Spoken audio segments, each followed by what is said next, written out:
Selamat pagi. Gimana kabarnya hari ini? Sehat? Atau kalian ada yang kurang enak badan? Semoga kalian terjaga kesehatan karena cuaca kali ini sedang tidak kondusif. Sudah sarapan belum? Atau ada yang belum sarapan?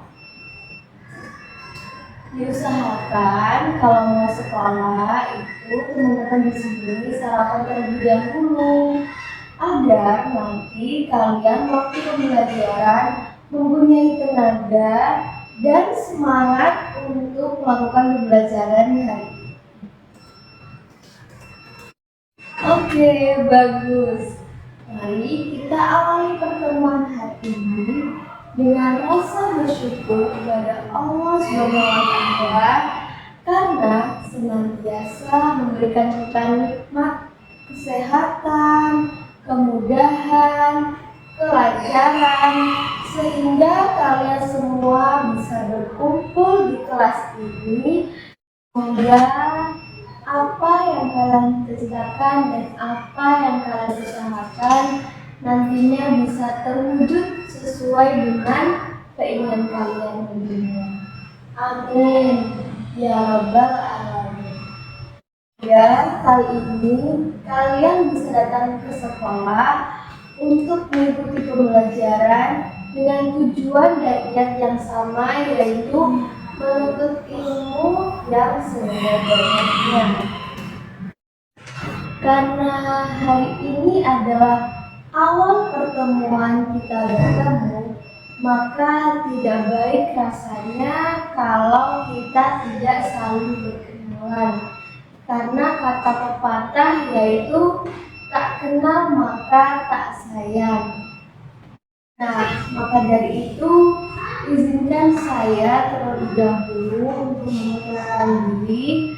Setelah itu dilanjutkan dengan kalian semua yang di kelas ini untuk memperkenalkan diri, yaitu dengan menyebutkan nama lengkap, nama panggilan, dan alamat rumah kalian. Setelah itu, apa sih arti sekolah menurut kalian? Oke, bagus. Apa kalian paham? Perkenalkan, nama saya Nabila Devarianti. Bisa teman-teman panggil dengan sebutan Nabila. Alamat rumah saya, ada yang tahu tidak?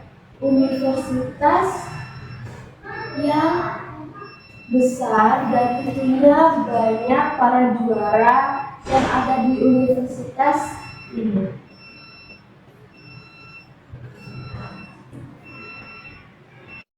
Bukan dalam kampusnya teman-teman, tapi ada di sebelah kampusnya.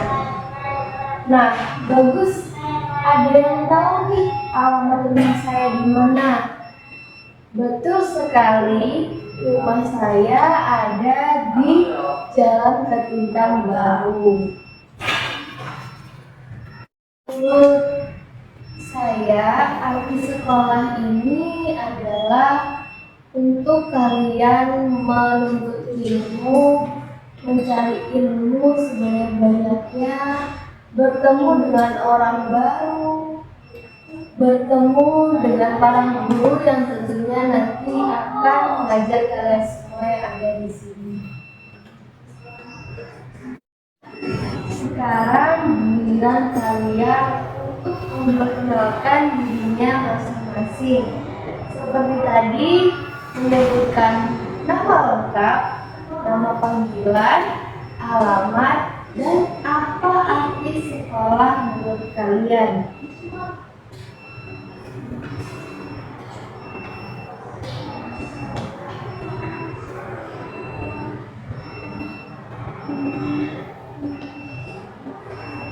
Nah, ada yang tahu tidak? Hari ini saya akan membahas materi tentang apa? Wah, tidak ada yang tahu nih. Oke, kalau gitu saya di sini akan membahas tentang materi sarana dan prasarana. Selanjutnya materi akan disampaikan oleh rekan saya.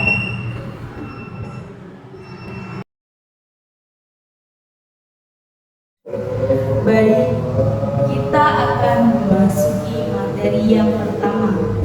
Sebelum kita memasuki materi yang pertama, coba kalian amati di sekitar kalian. Ada meja, kursi, papan tulis, dan ruang kelas ini. Menurut kalian, apa itu termasuk sarana atau prasarana? Ya, betul sekali. Meja dan kursi dan papan tulis termasuk sarana, sedangkan ruang kelas ini termasuk prasarana. Coba kalian bayangkan jika di sekolah ini tidak mempunyai kursi dan meja, kalian harus belajar sambil jongkok, sambil rebahan di lantai, enak enggak? Nah, itulah kenapa administrasi sarana dan prasarana itu sangat penting. Hari ini kita akan belajar tentang administrasi sarana dan prasarana itu. Menurut definisi, sarana adalah segala sesuatu yang dapat dipakai sebagai alat untuk mencapai maksud, tujuan, dan alat dan media.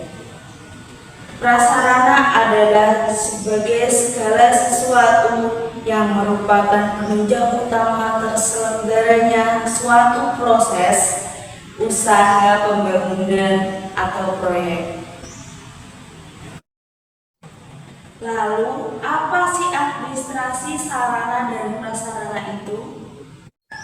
Menurut Association of Facilities Manager, administrasi sarana dan prasarana sebagai pengelola aset dan bangunan bersama dengan fasilitas layanan dan orang-orang yang bergabung di dalamnya.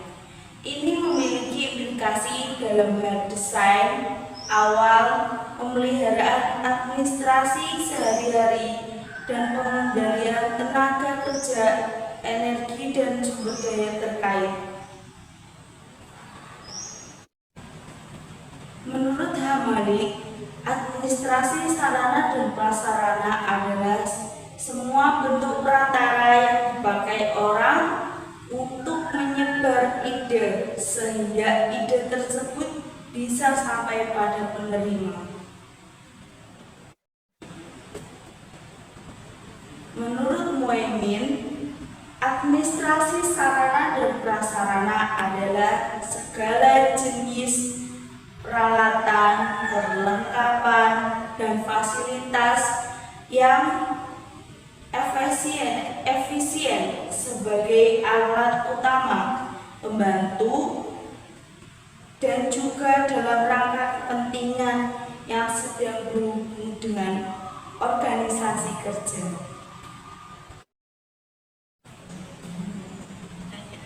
Mari kita pikirkan bersama-sama.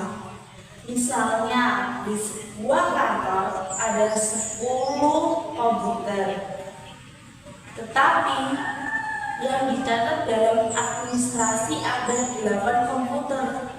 Lalu, apa yang kira-kira bisa terjadi?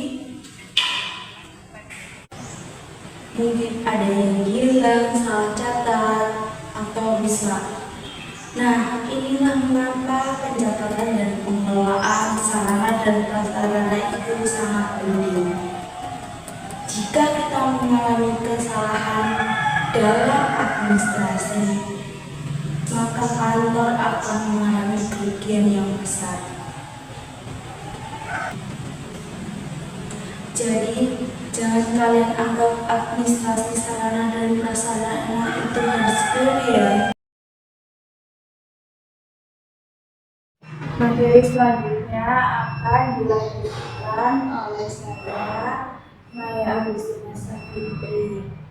Di sini kita akan menjelaskan tentang tujuan dari administrasi sarana dan prasarana.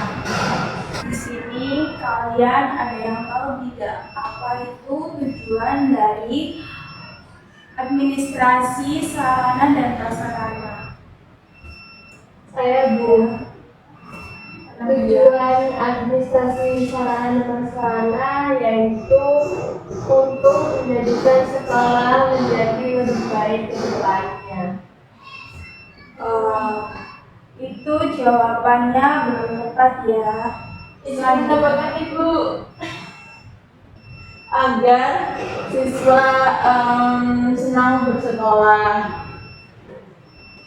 Tapi jawaban kalian juga belum tepat semua. Di sini saya akan menjelaskan tujuan dari sarana dan prasarana. Baik, di sini ada beberapa macam tujuan dari administrasi sarana dan prasarana. Yang pertama yaitu mampu menyediakan sarana dan prasarana sesuai dengan kebutuhan. Yang kedua adalah mampu menyediakan informasi sarana dan prasarana. Yang ketiga adalah mampu menyediakan sarana dan prasarana untuk dipakai ke unit-unit kerja atau personal. Yang keempat yaitu mampu menjaga dan mempertahankan kondisi teknis daya guna dan daya hasil. Yang kelima adalah mampu melakukan pengakhiran fungsi sarana dan prasarana dan mempertimbangkan dan argumentasi. Yang keenam yaitu mampu mencegah dan mengambil tindakan antisipasi terhadap suatu penyimpanan dalam suatu kegiatan. Yang ketujuh yaitu mampu menyediakan pedoman bagi setiap unit kerja atau personal. Dan yang terakhir, mampu menyediakan atau mampu membangun budaya penggunaan sarana dan prasarana atau pembekalan sarana yang bertanggung jawab. Selanjutnya kita akan membahas contoh dari administrasi sarana dan prasarana. Di sini ada 5 contoh, yaitu yang pertama alat tulis kantor, yang kedua ada alat kantor, yang ketiga ada meja, yang keempat ada mesin kantor, yang kelima ada alat ketik, yang keenam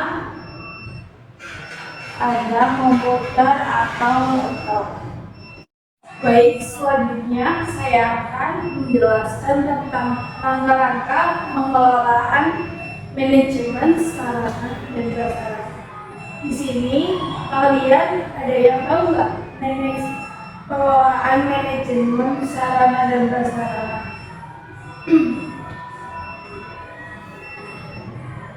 Baik, kalau tidak ada yang tahu, di sini saya akan menjelaskan.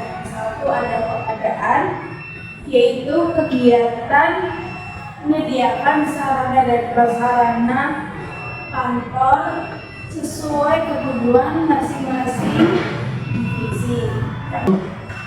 Yang kedua ada penyimpanan, yaitu apa sih penyimpanan itu? Penyimpanan adalah bertujuan agar perlengkapan tidak rusak, hilang, atau mudah diambil ketika dibutuhkan. Yang selanjutnya adalah pemeliharaan. Ada yang tahu apa itu pemeliharaan dalam langkah-langkah manajemen sarana dan prasarana? Baik, jika tidak ada yang tahu, di sini saya akan menjelaskan. Pemeliharaan yaitu dilakukan secara terus-menerus untuk memastikan barang tetap dalam kondisi terbaik dan siap digunakan dalam keadaan apapun. Yang keempat yaitu ada inventarisasi. Apa sih inventarisasi itu? Inventarisasi itu adalah pencatatan data sarana dan prasarana yang dimiliki perusahaan. Baik, melanjutkan materi sebelumnya yang akan saya sampaikan. Perkenalkan, nama saya Alia Putri Rahmadini. Materi ini yaitu fungsi administrasi sarana dan prasarana. Fungsi manajemen dalam penyelenggaraan sarana dan prasarana itu ada 5. Yang pertama, fungsi perencanaan, yaitu sebuah kegiatan pemikiran, penelitian, penghitungan, dan perumusan tindakan-tindakan yang akan dilakukan baik kegiatan operasional, penggunaan, pengorganisasian, maupun pengendalian pertukaran. Fungsi yang kedua yaitu pengudangan, merupakan serangkaian kegiatan pengurusan dalam penyimpanan, pertukaran, mulai dari kegiatan penerimaan, pencetakan, pemasukan, penyimpanan, pengukuran, pembukuan, dan juga pemeliharaan. Yang ketiga ada fungsi perawatan, yaitu upaya untuk meningkatkan kualitas pelayanan perawatan yang ada pada organisasi perusahaan melalui proses perencanaan, pengorganisasian, pengarahan, pemberdayaan, dan juga pengawasan. Yang keempat ada fungsi inventarisasi, yaitu usaha untuk memperoleh data yang diperlukan mengenai barang-barang perlengkapan yang dimiliki dan diurus oleh departemen. Yang terakhir ada penghapusan barang, yaitu proses kegiatan yang bertujuan untuk mengeluarkan barang dari daftar inventaris karena barang itu sudah dianggap tidak mempunyai nilai jual. Ada beberapa perbedaan antara sarana dan juga prasarana. Yang pertama, dari segi bentuk, prasarana umumnya memiliki bentuk yang lebih besar sehingga sulit atau tidak mudah digunakan. Sedangkan sarana memiliki bentuk yang lebih kecil dan mudah untuk digunakan. Dari segi kepemilikan, sarana dapat dimiliki secara individu, swasta, ataupun pemerintah. Sedangkan prasarana pada umumnya dimiliki oleh institusi seperti pemerintah atau swasta. Dan yang terakhir, bentuk pembiayaan pengadaan, yaitu biaya pengadaan sarana itu lebih kecil dan dapat dilakukan oleh pihak yang menyelenggarakan kegiatan tersebut. Sedangkan pembiayaan prasarana jauh lebih tinggi dan sepenuhnya ditanggung oleh institusi tertentu seperti pemerintah.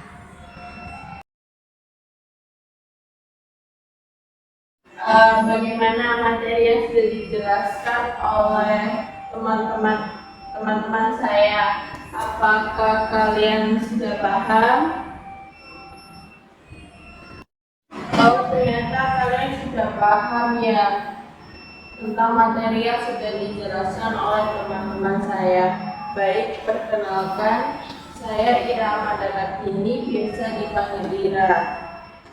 Di sini biar lebih materinya biar lebih paham lagi, saya mau menjelaskan rangkumannya, yaitu administrasi sarana dan prasarana pun lazim disebut dengan beberapa istilah seperti manajemen logistik, administrasi perbekalan, administrasi logistik, manajemen barang, administrasi barang, manajemen material, administrasi material, ataupun administrasi sarana dan prasarana. Pun ada sebutan dan istilah yang diberikan pada sarana dan prasarana.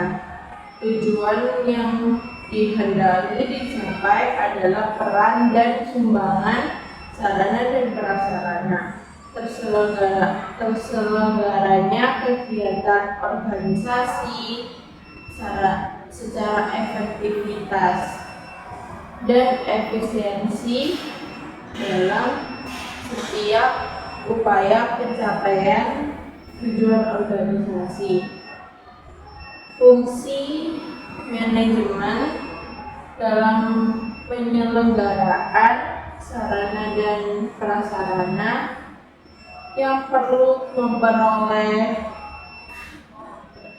memperoleh perhatian ialah, pertama itu ada analisa perencanaan kebutuhan, yang kedua ada pengadaan, yang ketiga ada distribusi atau pengiriman, yang keempat penyimpanan atau pergudangan, yang kelima ada pemeliharaan, yang keenam ada inventarisasi, yang ketujuh ada penghapusan. Sekian dari kesimpulan materi kali ini. Semoga materi ini dapat kalian pahami dan juga bermanfaat buat kedepannya. Sekian, terima kasih.